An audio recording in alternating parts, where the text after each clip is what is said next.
안녕하세요. 오늘 우라차차 라디오에 출연하게 된 저는 정승호. 저는 성기정입니다. 우리가 오늘 이야기할 주제는 무엇일까요? 예, 바로 청소년기 뇌병변 장애인들의 문화체육 등의 여가 생활에 대해 2회에 걸쳐 이야기를 하려고 합니다. 예, 그렇죠. 그래서 우리 둘이 2번에 걸쳐서 우라차차 라디오에 출연해서 이야기를 하게 되죠.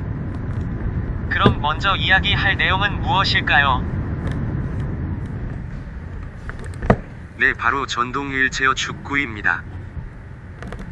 아, 그 익사이팅한 축구 말이죠. 정말 기대되네요. 사실 장애가 심한 뇌병변 장애인들이 접할 수 있는 운동이 거의 없습니다. 그렇죠. 기껏해야 보치아 정도인데요. 전동 휠체어를 타고 하는 운동이어서 참 재미있기도 하고 속도감도 있고요. 손사용만 어느 정도 되면 장애가 심한 뇌병변 장애인에게 참 알맞은 운동인 것 같습니다. 나는 올해 처음으로 전동 휠체어를 타게 되었고 전동 휠체어 축구를 처음 접하는 것이었는데 너무 재미있고 신나는 스포츠인 것 같습니다. 아, 그래요. 나도 처음엔 보치아를 했었는데 너무 정적이어서 좀 답답했고 또 보치아 게임을 할 때는 어머님이 옆에서 많이 도와주셔야 했었는데 어머님이 허리가 아프셔서 도와주기 힘드시다고 하여 보치아를 그만두고 3년 전쯤에 이 전동 휠체어 축구를 접했는데 나도 역시 너무 재미났습니다. 무엇보다도 어머님의 도움이 아주 필요 없는 것은 아니지만 나 혼자 많은 부분을 할 수 있는 것이 좋습니다. 이것이 외국에서는 대회도 열리고 월드컵도 열리고 한다네요. 예, 나도 어머님과 호주 여행을 갔다가 우연히 이 전동 축구 경기를 보게 되어서 관심을 갖게 되었는데 한국에 들어와서 한국 뇌병변 장애인 인권협회 서울 지부에서 전동 축구팀을 만든다는 소식을 접하고 바로 파워테란이라는 팀이었는데 거기에 들어가서 전동 휠체어 축구를 하게 되었습니다. 우와, 참 좋았겠어요. 나는 전동 휠체어를 타기 전에는 수동 휠체어를 타서 누가 뒤에서 밀어주어야지만 이동이 가능했었습니다. 그런데 전동 휠체어를 타고 나서부터는 혼자 돌아다닐 수 있어서 너무 좋았습니다. 아, 그래요. 근데 왜 전동 휠체어를 일찍 타지 않았나요? 그게 어머님이 그러시는데 의사 선생님이 아직 걸을 수 있는 시기라고 해서 전동 휠체어를 추천해주지 않았다고 합니다. 그러면 지금 전동 휠체어를 타고 나서 달라지거나 좋아진 점이 있다면 무엇이 있을까요? 일단 누가 뒤에서 밀어줄 때는 아무 생각 없이 그냥 있었던 것 같습니다. 그냥 수동적으로. 근데 전동 휠체어를 타고 나서는 하나부터 10까지 전부를 나 혼자 해야 하니까 능동적으로 변하게 된 것 같습니다. 지리도 잘 알게 되고 길 찾기도 알아서 하게 되고요. 좀 더 빨리 전동 휠체어를 탔으면 좋았겠다는 생각을 했습니다.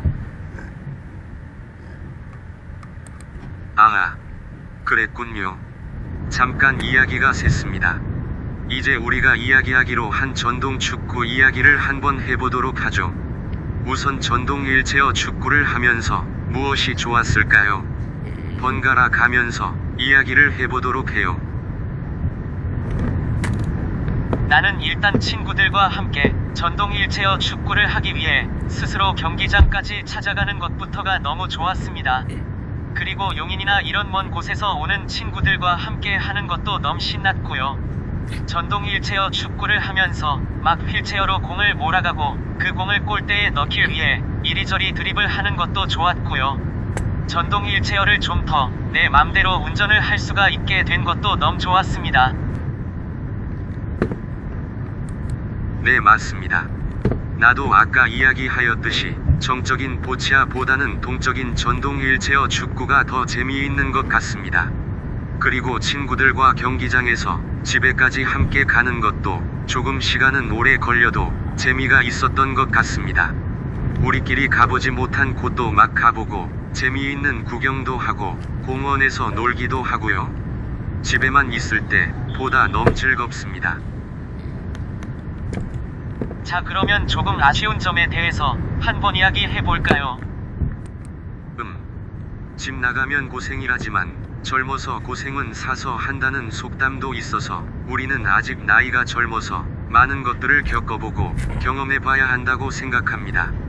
무엇이 우리에게 맞는 것인지 아니면 우리에게 맞으려면 어떻게 고치거나 바꿔야 하는지를 경험해봐야 한다고 생각을 합니다.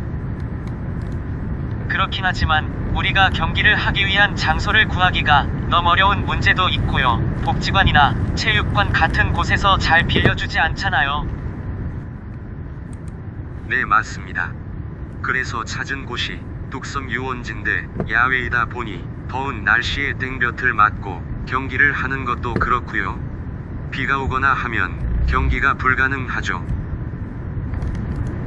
그리고 또 쉴 장소도 없고 장애인 콜택시를 기다리려면 오랫동안 기다려야 하는데 그냥 땡볕에서 마냥 기다려야 하는 것도 그렇습니다.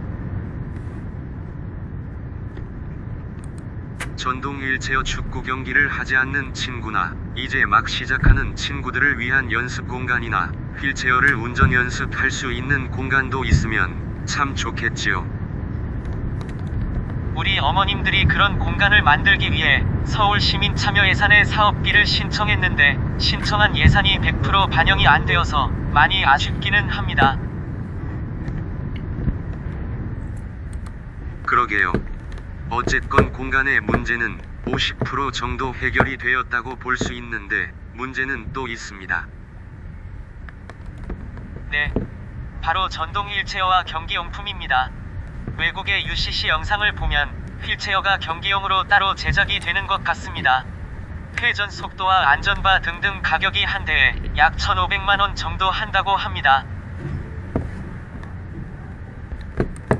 개인이 구입하기엔 너무 비싸서 엄두가 나질 않습니다. 이런 것들을 이 경기장에 비치해 두었다가 경기하러 오면 대여를 받을 수 있었으면 참 좋겠는데 말이죠. 그리고 전동 휠체어 충전소 같은 것이 함께 있으면 더 좋고요. 그러게나 말입니다. 이런 것들을 책상에서 펜대를 굴려서 결정한다는 것이 참 가슴이 아픕니다. 우리를 이해하는 공무원들이 얼마나 될까 생각을 해봅니다. 어쨌건 여러가지 문제에도 불구하고 전동 휠체어 축구로 인해서 우리의 생활이 더 즐거워진 것은 사실입니다. 네, 맞습니다. 위에서 이야기한 여러가지 문제점들이 해결되어서 집에만 있는 많은 친구들이 집 밖으로 나와서 옛날보다 더 즐거운 일상이 되었으면 좋겠습니다. 장애 정도가 심하더라도 이렇게 참여할 수 있는 환경이 만들어진다면 한 사회 구성원으로서의 경험이 많이 쌓이지 않을까 기대가 됩니다. 이것이 곧 여가 생활과 자립 생활의 연습을 하는 것이 아닐까요? 그렇죠.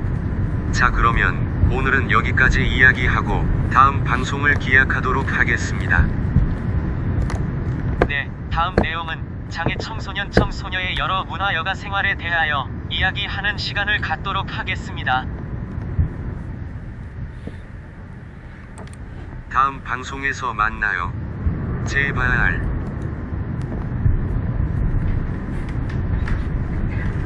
Okay.